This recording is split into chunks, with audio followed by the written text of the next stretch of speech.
എല്ലാവർക്കും നമസ്കാരം, സ്വാഗതം. ഗ്ലോബൽ മാർക്കറ്റുകളിലെ ഒരു കൺഫ്യൂഷൻ കാരണം നമ്മുടെ ട്രേഡർമാരെല്ലാം ആകെ ആശയക്കുഴപ്പത്തിലാണ്. അപ്പം നമുക്ക് നേരെ കാര്യത്തിലേക്ക് കടക്കാം. നാളേക്ക്, അതായത് മാർച്ച് 25, 2026 ട്രേഡിംഗിന് ഏറ്റവും പ്രധാനപ്പെട്ട ലെവലുകൾ ഏതൊക്കെയാണെന്നൊന്ന് നോക്കാം. തുടങ്ങുന്നതിന് മുൻപ് ഒരു പ്രധാനപ്പെട്ട കാര്യം ഓർമ്മിപ്പിക്കട്ടെ. നമ്മളിവിടെ ചർച്ച ചെയ്യുന്ന കാര്യങ്ങൾ പൂർണ്ണമായും വിവര ആവശ്യങ്ങൾക്ക് വേണ്ടി മാത്രമാണ്. ഇതൊരിക്കലും ഒരു ഇൻവെസ്റ്റ്മെന്റ് ഉപദേശമായി കണക്കാക്കരുത്. പിന്നെ ട്രേഡിംഗിൽ എപ്പോഴും റിസ്ക് ഉണ്ട്, അതെപ്പോഴും ഓർമ്മ വേണം. ശരി, അപ്പം നമുക്ക് കാര്യത്തിലേക്ക് കടക്കാം. എന്താണിപ്പോൾ മാർക്കറ്റിലെ പ്രധാന പ്രശ്നം?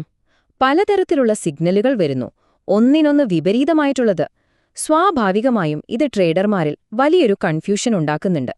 സത്യം പറഞ്ഞാൽ ഗ്ലോബൽ മാർക്കറ്റുകൾ മൊത്തത്തിൽ ഒരു കൺഫ്യൂഷനിലാണ്. ആ ഒരു സാഹചര്യത്തിന്റെ നടുക്കാണ് നമ്മുടെ മാർക്കറ്റുകളും പെട്ടിരിക്കുന്നത്. അപ്പോൾ ഇന്നത്തെ നമ്മുടെ ഈ ഒരു വിശകലനം ഇതിനെ ചുറ്റിപ്പറ്റിയായിരിക്കും. ഒന്ന് നോക്കിക്കേ, കഴിഞ്ഞ 24 മണിക്കൂറിൽ വന്ന വാർത്തകൾ. 5 ദിവസത്തെ വെടിനിർത്തലെന്ന് കേൾക്കുന്നു, അടുത്ത നിമിഷം അത് നിഷേധിക്കുന്നു. അമേരിക്ക മാർക്കറ്റിനെ തകർക്കാൻ നോക്കുന്നു എന്ന ആരോപണം, പുതിയ മിസൈൽ ആക്രമണങ്ങൾ, സമാധാന ചർച്ചകളുടെ റൂമറുകൾ വരുന്നു, തൊട്ടുപിന്നാലെ വീണ്ടും ആക്രമണങ്ങൾ. ഇങ്ങനെയുള്ള വാർത്തകൾ വരുമ്പോൾ മാർക്കറ്റിനൊരു ദിശയുമില്ലാതെയാവും. ഇതാണ് ട്രേഡർമാരെ ശരിക്കും ആശയക്കുഴപ്പത്തിലാക്കുന്നത്. ഓക്കെ, ഈ വാർത്തകളുടെ ബഹളമൊക്കെ അവിടെ നിൽക്കട്ടെ, നമുക്ക് നേരെ ഡേറ്റയിലേക്ക് വരാം. ഏറ്റവും പ്രധാനം, നാളെ സെൻസെക്സിന്റെ എക്സ്പയറിയാണ്. അപ്പോൾ നമുക്ക് അവിടെ തന്നെ തുടങ്ങാം. ഇവിടെ നമ്മൾ നോക്കേണ്ട ഒരു രസകരമായ കാര്യം, പല അനലിസ്റ്റുകൾക്കും പല അഭിപ്രായമാണ്. അതായത് ഒരു ഒറ്റ ശരിയുത്തരമില്ല. ഓരോരുത്തരും ഓരോ ലെവലുകളാണ് നിർണായകമായി കാണുന്നത്. ഒരു കൂട്ടർ പറയുന്നു 74,800 മുകളിൽ പോയാൽ ബുള്ളിഷാണെന്ന്. അപ്പോൾ ലക്ഷ്യങ്ങൾ 75,000-ഉം 75,200-ഉമാണ്.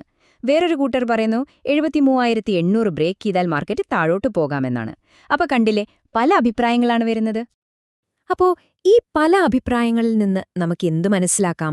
ഇവിടെയാണ് പ്രധാന പോയിന്റ്. ഏകദേശം എല്ലാ വിശകലനങ്ങളും ഒത്തുപോകുന്ന ഒരു കാര്യമുണ്ട്. ഈ 74,000-നും 74,300-നും ഇടയിലുള്ള ഒരു സോൺ, അതൊരു നോ ട്രേഡ് സോണായി കണക്കാക്കുന്നതാണ് നല്ലത്. കാരണം അവിടെ ചാഞ്ചാട്ടം വളരെ കൂടുതലായിരിക്കും.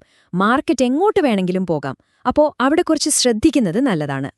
ശരി, സെൻസെക്സിന്റെ കാര്യം നമ്മൾ കണ്ടു. ഇനി നമുക്ക് പ്രധാനപ്പെട്ട മറ്റു 2 ഇൻഡെക്സുകളായ നിഫ്റ്റിയിലേക്കും ബാങ്ക് നിഫ്റ്റിയിലേക്കും വരാം. അവിടുത്തെ പ്രധാന ലെവലുകൾ ഏതൊക്കെയാണെന്ന് നോക്കാം. നിഫ്റ്റിയെ സംബന്ധിച്ചിടത്തോളം നമ്മൾ ശ്രദ്ധിക്കേണ്ട 2 പ്രധാന സോണുകളുണ്ട്. മുകളിലോട്ട് നോക്കുകയാണെങ്കിൽ 23,050, 23,100 എന്ന സോണിന് മുകളിൽ പിടിച്ചു നിൽക്കാൻ പറ്റിയാൽ ഒരു ബുള്ളിഷ് മൂവ്മെന്റ് പ്രതീക്ഷിക്കാം, ഒരുപക്ഷേ 23,300 വരെ. ഇനി താഴോട്ടാണ് വരുന്നതെങ്കിൽ 22,800, 22,880 സോണാണ് പ്രധാനം. അത് ബ്രേക്ക് ചെയ്താൽ 22,700, പിന്നെ 22,640, ഒരുപക്ഷേ 22,500 വരെയും താഴേക്ക് വരാനുള്ള സാധ്യത കാണുന്നുണ്ട്. അപ്പോൾ ഈ 2 സോണുകളും വളരെ നിർണായകമാണ്. ഇനി ബാങ്ക് നിഫ്റ്റിയിലേക്ക് വന്നാൽ ഇവിടെയും കഥ സമാനമാണ്.